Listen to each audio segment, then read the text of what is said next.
उत्तराखंड राज्य के 12 जनपदों में पंचायतों में आरक्षण का अंतिम प्रकाशन आज किया जा चुका है और अंतिम प्रकाशन जब हुआ था उस पर जो आपत्तियां आई थी,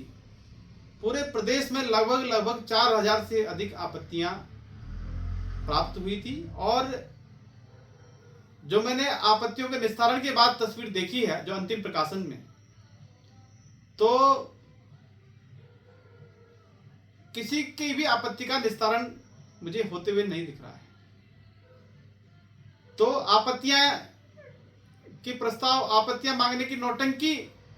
क्यों की गई, और जो ये खामियां हैं, क्योंकि लोग तो जिलाधिकारियों को गाली दे रहे हैं, जबकि जिलाधिकारियों की इसमें क्या गलती है? गलती तो शासन की है, जिन्होंने गलत शासनादेश कर रखा है। जो शासनादेश में बहुत सारी खामियां हैं। माननीय सुप्रीम कोर्ट ने ट्रिपल टेस्ट की प्रक्रिया के निर्देश दिए थे और ट्रिपल टेस्ट की प्रक्रिया के तहत एक डेडिकेटेड आयोग का, डेडिकेटेड कमीशन का गठन होना था, जो क्षेत्र में जाकर के जन सुनवाई करके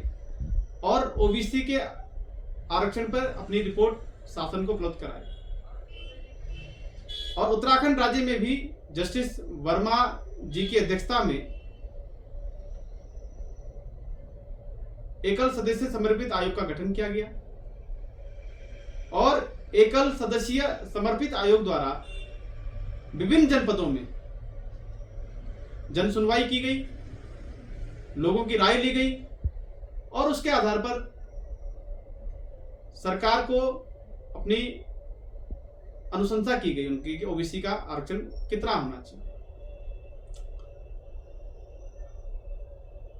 लेकिन एकल सदस्य समर्पित आयोग ने शासन को कभी यह नहीं कहा कि जो आप रोटेशन जो आप चलाएंगे एससी और एसटी का, उस रोटेशन को आप बंद कर देंगे। चंद्रेश कुमार जी ने क्या किया है कि उन्होंने ओबीसी का जो रोटेशन पहला चक्र चलाया है, ओबीसी के साथ साथ एससी और एसटी के आरक्षण में भी पहला चक्र चला दिया है। अब उससे जो नुकसान, भारी नुकसान जो है, जो जिनको आज आरक्षण मिलना था, जो आरक्षण की कतार में जो लोग बैठे थे, उनके अधिकारों का हनन कर दिया, उनके अधिकारों पर डाका डालने का काम चंद्रेश कुमार जी ने किया है। क्योंकि जिनको आज पांचवें चक्र अगर चलता तो जिनको आरक्षण मिलना था वो पहले चक्र की वजह से अब नहीं मिल पा रहा है, और जब उनको आज आरक्षण नहीं मिला तो ये मान के चलिए कि अब आने वाले 25 साल बाद कहीं जाकर के उनका नंबर आ सकता है, और वो भी कंफर्म नहीं है कि 25 साल बाद भी उनका नंबर आ जाए। तो एक प्रकार से आपने उनके संवैधानिक अधिकार को छीनने का काम किया है,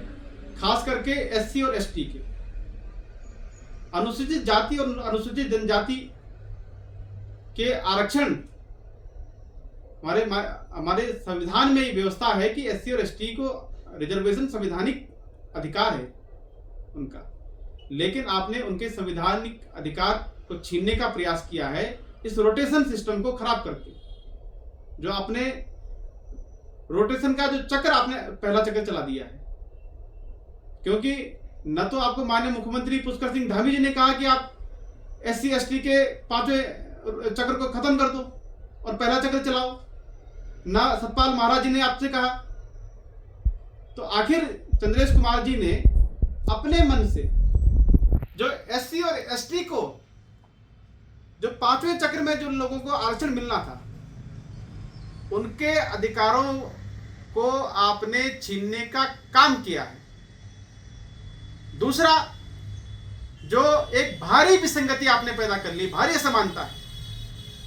कि जिला पंचायत अध्यक्ष, ब्लॉक प्रमुख और ग्राम प्रधान के पदों को आरक्षित करने में आपने जनसंख्या के प्रतिशत को आधार बनाया है और क्षेत्र पंचायत सदस्य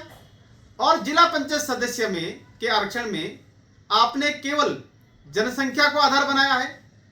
भाई जो हमारी त्रिस्तरीय पंचायत व्यवस्था है, त्रिस्तरीय पंचायतों में जिला पंचायत, क्षेत्र पंचायत और ग्राम पंचायत, तीनों में एक समान आरक्षण की व्यवस्था लागू होनी चाहिए, लेकिन आपने इसमें जो है विसंगति पैदा कर दी, भारी असमानता पैदा कर दी। अब कहीं पर परसेंटेज के आधार पे आप दे रहे हैं और कहीं पर आप जनसंख्या के आधार पे दे रहे हैं, तो कितनी ज्यादा विसंगतियां आपने पैदा कर दी हैं